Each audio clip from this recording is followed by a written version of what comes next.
Hello my dear students, welcome back to my YouTube channel. Dear students, हमारे YouTube channel पर आप लोगों का बहुत बहुत स्वागत है।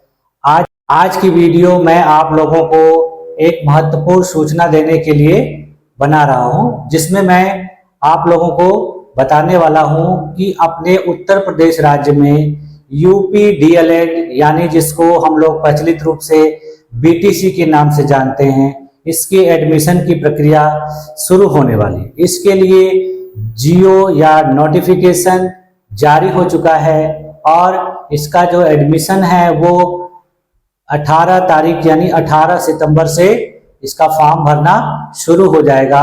और फॉर्म भरने के लिए आप लोगों को यूपी डीएलएड की ऑफिशियल वेबसाइट पर जाकर इस फॉर्म को भरना होगा। ठीक है, तो आइए चलिए देख लेते हैं कि इससे कुछ महत्वपूर्ण संबंधित बातें क्या क्या हैं कि हम लोगों को कब फॉर्म भरना शुरू होगा और कब इसके लास्ट डेट है। ये सारी बातें हम लोग जानते हैं। जैसे देखिए जैसे यूपी डी एल एड, ठीक है, यूपी डीएलएड जिसको हम लोग बीटीसी के नाम से भी जानते हैं। ठीक है, तो इसके जो एडमिशन की प्रक्रिया वह शुरू होने वाली है और इस फॉर्म को आप अप्लाई करेंगे, उसके बाद आपकी मेरिट जारी होगी और मेरिट के आधार पर आपको जो बीटीसी के कॉलेज हैं उसमें आपका एडमिशन हो। ठीक है, तो इसकी आवेदन करने की जो तिथि है, शुरू होने की तिथि, आवेदन की तिथि, ठीक है, वो कब से शुरू होगी? 18 सितंबर 2024। ठीक है, और आवेदन करने की जो अंतिम तिथि है वह कब रखी गई है? 9 अक्टूबर 2024। ठीक है, उसके बाद आप आवेदन करने के बाद इसकी फीस जमा करेंगे और उसकी जो फीस है, आवेदन फीस जो है वो आप 10 अक्टूबर 2024 तक जमा कर सकते हैं। जब आप इसका आवेदन फीस जमा करेंगे उसके बाद इसके फॉर्म का आवेदन का प्रिंट जो है आप 12 अक्टूबर 2024 तक निकाल सकते हैं। तो ये देखिए यूपी डीएलएड यानी बीटीसी के आवेदन से संबंधित महत्वपूर्ण तिथियां हैं। उसके बाद आइए चलिए हम लोग देख लेते हैं कि यूपी डीएलएड से संबंधित कुछ और महत्वपूर्ण बातें कि जो 9 तारीख को जारी की गए नोटिफिकेशन में बताई गई है। ठीक है, चलिए देखते हैं। देखिए ये जो जियो है कब जारी किया गया है? 9 सितंबर 2024 को। ठीक है, 9 सितंबर 2024 को इसको जारी किया गया है, जो परीक्षा नियामक अधिकारी हैं उनके द्वारा। ठीक है, 9 सितंबर 2024। ठीक है, डीएलएड बीटीसी 2024 ऑनलाइन आवेदन एवं प्रवेश चयन प्रक्रिया के संबंध। ठीक है, तो यानी ये प्रक्रिया आपकी शुरू हो जाएगी 18 तारीख से। और देखिए ये पूरा इसका प्रोफार्मा है कि इसको क्या क्या नाम से जाना जाता है। इसको डीएलएड के कहा जाता है, इसको बीटीसी कहा जाता है। ठीक है, इसके लिए आवेदन की प्रक्रिया शुरू करने के लिए सरकार के द्वारा आदेश जारी कर दिया गया है और इसमें कहा गया है कि आवेदन पत्र ऑनलाइन भरे जाएंगे, ऑफलाइन आवेदन पत्र स्वीकार नहीं किए जाएंगे। ठीक है, उसके बाद देखिए इसमें कहा गया है कि कोई भी आवेदक जो है अपने गृह जनपद से ही एक ही आवेदन करेगा। ठीक है, एक आवेदन करना है आपको। उसके बाद आपका जो आवेदन रहेगा वो मेरिट के आधार पर पूरे प्रदेश के जितने भी डीएलएड प्रशिक्षण संस्थान है, चाहे वो निजी हो चाहे सरकारी हो, आप उसमें प्रवेश के लिए योग्य माने जाएंगे। ठीक है, तो इसके जो प्रवेश की योग्यता होगी वह आप लोगों को मेरिट के आधार पर निर्धारित की जाएगी, और उसमें कला, विज्ञान और वाणिज्य वर्ग के जो भी छात्र रहेंगे उनके लिए दो ही प्रकार से, यानी कला और विज्ञान के लिए दो मेरिट जारी होगी, जिसमें पुरुष और महिला का विभाजन किए बिना समस्त आवेदकों का चयन मेरिट द्वारा किया जाए। यानी देखिए, इसमें जितनी भी सीटें रहेंगी उसमें पुरुष और महिला का विभाजन नहीं किया जाएगा, सम्मिलित रूप से मेरिट जारी की जाएगी। और कुछ ऐसे संस्थान जहां पर केवल महिलाओं के लिए ही सीटें हैं, तो वहां पर महिलाओं का ही चयन किया जाएगा। देखिए, महिला अभ्यर्थी ही चयनित की जाएगी। लेकिन जो ऐसे संस्थान हैं जहां पर को एजुकेशन है, यानी सह शिक्षा है, तो वहां पे दोनों लोगों का चयन किया जा सकता है। ठीक है, ठीक। अब देखिए, इसके लिए आपकी क्या शैक्षिक योग्यता होनी चाहिए, क्या आयु होनी चाहिए।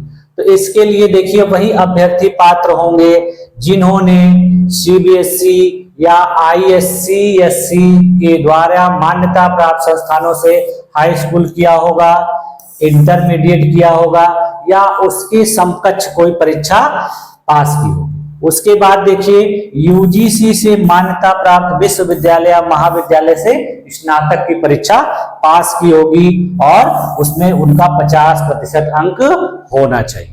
ठीक है, बाकी जो कुछ और भी वर्ग के लोग हैं, जैसे अनुसूचित जाति, अनुसूचित जनजाति या ओबीसी वर्ग, विकलांग या स्वतंत्रता संग्राम सेनानी के आश्रित, भूतपूर्व सैनिक जो स्वयं हो, उन सभी लोगों को न्यूनतम अंक में 5% की छूट दी जाएगी। यानी जनरल कैटेगरी के लिए 50% नंबर होना चाहिए स्नातक में।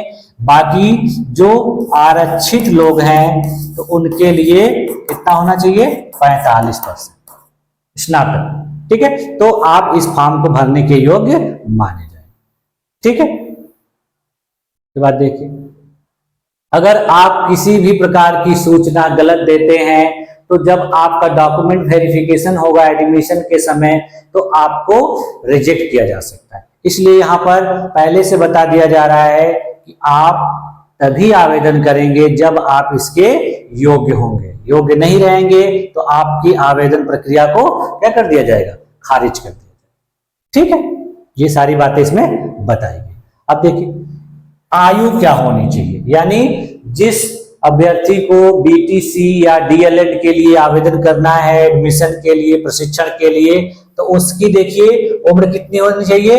1 जुलाई को 18 वर्ष से कम तथा 35 वर्ष से अधिक नहीं होनी चाहिए। यानी 18 से 35 के बीच में उम्र होनी चाहिए। ठीक है, और इसमें कहा गया है कि न्यूनतम आयु सीमा में किसी प्रकार की छूट नहीं दी जाएगी, लेकिन अधिकतम आयु सीमा में 5 वर्ष की छूट देय होगी। किसको देय होगी, देखिए जो आरक्षित वर्ग के लोग होंगे। दिव्यांग व्यक्तियों को देखिए 15 वर्ष की छूट दी जाएगी। ठीक है, उसी प्रकार से जो भूतपूर्व सैनिक हैं उनको भी छूट दी जाएगी, और उनकी 3 वर्ष से अधिक छूट नहीं दी जाएगी। ठीक है, उसी प्रकार देखिए, जो व्यक्ति उत्तर प्रदेश के अस्थायी निवासी होंगे उनको प्राथमिकता दी जाएगी, यानी सबसे पहले एडमिशन उनका होगा। उसके बाद दूसरे जनपद के या दूसरे राज्य के जो स्टूडेंट होंगे उनको प्रेफरेंस दिया जाएगा। ठीक है, देख लीजिए, यदि प्रदेश के अंतर्गत जो डॉक्यूमेंट वेरिफिकेशन होता है उसके बाद भी सीटें खाली रह जाती हैं, तब देखिए उसमें आपका जो विकल्प होगा वो कैसे भरा जाएगा, डायरेक्ट एडमिशन होगा। ठीक है, तो कहा गया है कि अभ्यर्थियों को प्रवेश की तिथि तक राज्य सरकार द्वारा अधिकृत या निर्धारित प्रारूप पर निवास प्रमाण पत्र प्रस्तुत करना अनिवार्य है। यानी इसके लिए आपको निवास प्रमाण पत्र भी बनवाना होगा। यानी डॉक्यूमेंट आपको क्या क्या लगेंगे, ये सारी चीजें भी आपको अपना सब कुछ पहले से तैयार कर लेना है, जिसमें आपको जितने भी क्वालिफिकेशन है वो सब लगेंगे। उसके बाद आपका निवास प्रमाण पत्र लगेगा, जाति प्रमाण पत्र लगेगा और आय प्रमाण पत्र लगेगा। ठीक है, ये सारे डॉक्यूमेंट लगेंगे। उसके बाद देखिए आवेदन पत्र आमंत्रित किया जाना। मैंने अभी बता दिया आप लोगों को कि आवेदन पत्र जो है ऑनलाइन स्वीकार किया जाएगा, दूसरा किसी भी माध्यम से स्वीकार नहीं होगा। ठीक है, उसके बाद देखिए इसमें कहा गया है कि आपका आवेदन भरते समय प्राप्तांक पूर्णांक के स्थान पर ग्रेड पॉइंट का उल्लेख हो तो ऐसे अभ्यर्थी संबंधित विश्वविद्यालय से ग्रेड पॉइंट को प्रतिशत में कन्वर्जन का फार्मूला ज्ञात कर तदनुसार प्रतिशत निकाल लेंगे तथा प्रतिशत अंकों में परिवर्तित कर पूर्णांक एवं प्राप्तांक का उल्लेख करेंगे। यानी जब फॉर्म आप भरने लगेंगे तो वहां पे आपको प्रतिशत भरना पड़ेगा। तो प्रतिशत निकालने के लिए आप अपने यूनिवर्सिटी का जो रूल्स है कि ग्रेड्स को परसेंटेज में कैसे कन्वर्ट किया जाएगा, उसको जानने के बाद उसको परसेंटेज में कन्वर्ट करेंगे और फिर वहां पर अप्लाई करेंगे। ठीक है, फिर कहा गया है कि ऑनलाइन आवेदन सावधानी पूर्वक देख के भरवाएं, उसमें किसी भी प्रकार की कोई त्रुटि नहीं होनी चाहिए। ठीक है, क्योंकि देखिए ऑनलाइन आवेदन में अंकित प्रविष्टियों में संशोधन का कोई अवसर नहीं दिया जाएगा, इसलिए आप लोगों को ध्यानपूर्वक अपना आवेदन पत्र भरवाना है। ठीक है, इसलिए कहा गया है कि सेव करने से पहले आप जितने भी बातें उसमें जितनी भी चीजें मांगी गई हैं उनको सही से चेक कर लें, मिला लें। ठीक है, नहीं तो फिर बाद में आपको करेक्शन करने की अनुमति नहीं मिलेगी। ठीक है, चलो देखिए अब जैसे अगर आप अपना आवेदन पत्र सेव कर देते हैं तो आपके मोबाइल पर एक ओटीपी आएगा और उस ओटीपी को जब आप वेरीफाई करेंगे तभी आपका आवेदन पत्र पूर्ण माना जाएगा। यानी जब तक आप वेरीफाई नहीं करते हैं तब तक आप अपने आवेदन में बदलाव कर सकते। ठीक है, उसके बाद देखिए इसमें कहा गया है कि अभ्यर्थी आवेदन के समय अपने सही मोबाइल नंबर का अंकन करे, क्योंकि ओटीपी उसी मोबाइल पर आएगा। ये सारी बातें हैं जो आवेदन से संबंधित महत्वपूर्ण बातें हैं। उसमें देखिए इसमें कहा गया है कि अभ्यर्थी को अपनी पहचान के प्रमाण के रूप में Aadhaar card, voter ID card, PAN card, driving licence, passport, bank की फोटो युक्त पासबुक और यूआईडी में से कोई एक प्रस्तुत करना होगा। यानी एक आईडी प्रूफ भी आपको उसमें उसका रिकॉर्ड देना होगा। ठीक है, बाकी ये डॉक्यूमेंट वेरिफिकेशन है, डॉक्यूमेंट वेरिफिकेशन होगा आपका, उसके बाद फिर आपको मेरिट के आधार पर एडमिशन दिया जाएगा। ठीक है, उसके बाद देखिए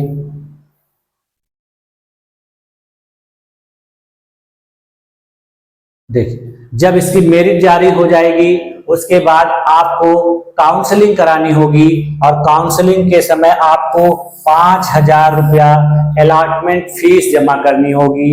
और यह फीस यदि आप सीट किसी कॉलेज में मिल जाती है उसके बाद भी आप एडमिशन नहीं कराते हैं तो आपका यह पैसा रिफंड नहीं होगा और दोबारा आप आवेदन करेंगे, दोबारा काउंसलिंग कराएंगे तो आपको फिर से अलॉटमेंट फीस जमा करनी होगी। इसलिए आप कॉलेज की जो चॉइस करेंगे वो सोच समझ कर करेंगे। ठीक है, इसमें आप ध्यान देंगे, नहीं तो फिर आपको नुकसान हो सकता है। ठीक है, उसके बाद देखिए वही बात है जो मैं बता रहा हूं। और एक और भी महत्वपूर्ण बात है जो मैं आप लोगों को बताना चाहता हूं कि जो ये बीएड होता है और बीटीसी होता है, तो बीटीसी जो एग्जाम है वो प्राथमिक विद्यालय में शिक्षक बनने के लिए अनिवार्य योग्यता है। ठीक है, तो इसको करना बहुत जरूरी है उन लोगों के लिए जो लोग प्राथमिक विद्यालय में शिक्षक बनना चाहते हैं। ठीक है, इसके लिए देखिए कुछ जो सीटें होती हैं वो डाइट पर होती हैं, डाइट में मिलती हैं और कुछ निजी शिक्षण संस्थानों में। तो जिनको डाइट में एडमिशन लेना है, सरकारी कॉलेज में एडमिशन लेना है, तो उनकी जो मेरिट होनी चाहिए बहुत अच्छी होनी चाहिए। ठीक है, जनरली जो है 215 से ऊपर यानी हाई स्कूल, इंटर और बीए, इन तीनों में मिला के जिनका कुल प्रतिशत 215 से ऊपर होगा उन लोगों को डाइट मिल सकता है। वो स्टूडेंट के संख्या के ऊपर डिपेंड करता है कि कितने स्टूडेंट्स फॉर्म में अप्लाई करते हैं। ठीक है, तो उसी प्रकार से मिलेगा। जब आपको डाइट नहीं मिलेगा तो फिर आप किसी निजी शिक्षण संस्थान में अपना प्रवेश लेंगे। डाइट में यदि आपको एडमिशन मिल जाता है तो उसकी क्या फीस होगी? उसकी फीस होती है 10,200 रुपए। ठीक है, जो मैं अभी आप लोग को नीचे दिखा दे रहा हूं। अगर यदि आपको डाइट में एडमिशन मिलेगा तो उसमें आपकी फीस कितनी होगी? और भी डाइट है, देखिए प्रशिक्षण शुल्क देख लीजिए, जो अभी मैंने बता रहा था। इसका प्रशिक्षण शुल्क जो है सरकारी कॉलेजों में कितना है? 10,200 रुपये। इसका पूरा ब्यौरा दिया गया है, जिसमें देखिए आपका शिक्षण शुल्क 2400 रुपया है, कौशन मनी 2500 रुपया है, परिचय पत्र शुल्क 100 रुपया है, पत्रिका शुल्क 300 रुपया है, देखिए 400 रुपया क्रीड़ा शुल्क है, 400 रुपया क्राफ्ट शुल्क है, 1200 रुपया विद्युत शुल्क है और अनुरक्षण या विकास शुल्क 1400 रुपया है। ठीक है, उसके बाद देखिए वाचनालय का 300 रुपया है, विज्ञान एवं कंप्यूटर शुल्क 1000 रुपया है, आंतरिक मूल्यांकन या प्रायोगिक परीक्षा 200 रुपया है। यानी कुल मिलाकर कितना है? 10,000। यदि आप हॉस्टल में रहना चाहते हैं तो उसके लिए आपको 2400 रुपया और देना पड़ेगा। ठीक है, उसके बाद इसमें देखिए इस पूरे शुल्क में आपका मेस का चार्ज नहीं जोड़ा गया। यानी आप यदि कैंटीन से खाना खाएंगे, कैंटीन से भोजन लेंगे, खाना लेंगे, तो उसका भी चार्ज अलग लगेगा, वो शुल्क इसमें सम्मिलित नहीं किया गया। ठीक है, फिर देखिए उक्त शुल्क में परीक्षा शुल्क तथा अंक पत्र शुल्क सम्मिलित नहीं। यानी इसमें दो शुल्क और भी सम्मिलित नहीं हो। क्या क्या चीज है? परीक्षा का जो फीस लगती है और अंक पत्र का जो फीस लगता है वो इसमें इंक्लूड नहीं किया गया। ठीक है, तो ये इसकी फीस थी। यदि आप किसी प्राइवेट शिक्षण संस्थान में एडमिशन कराएंगे तो उसकी फीस है 41,000 रुपया प्रति वर्ष। कितनी है? 41,000 रुपया प्रति वर्ष। ठीक है, और 2 साल में आपका कितना लगेगा? 82,000 रुपया। ठीक है, तो 2 साल में आपका कितना लगेगा? 82,000।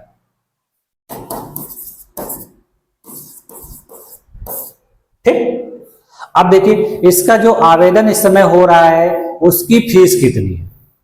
उसकी फीस देखिए, उसकी फीस है, देखिए जो सामान्य या अन्य पिछड़ा वर्ग के अभ्यर्थी हैं उनकी फीस है 700 रुपए, और जो SC ST कैंडिडेट हैं उनकी फीस है 500 रुपए, और जो दिव्यांग व्यक्ति हैं उनकी फीस है 200।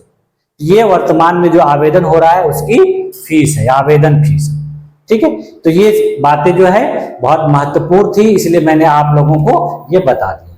तो जो अभ्यर्थी इच्छुक हो BTC करने के लिए वो आवेदन कर सकते हैं, और कोशिश करिएगा कि आवेदन टाइम से कर दीजिएगा, क्योंकि लास्ट डेट जब नजदीक आता है तो आवेदन भरने में बहुत समस्या आती है। जैसे पिछली बार हुआ था, देखिए कि आवेदन जो लोग बाद में भरना शुरू किए थे तो सर्वर डाउन हो गया था, जिससे उनका फॉर्म भरा नहीं जा रहा था। क्योंकि ये देखिए जो फॉर्म होता है कई स्टेज में भरा जाता है, जिससे आपको समस्या आती है। ठीक है, तो सबसे पहले रजिस्ट्रेशन में ही समस्या आती है, तो इसीलिए आप लोग समय से इसका आवेदन कर देंगे।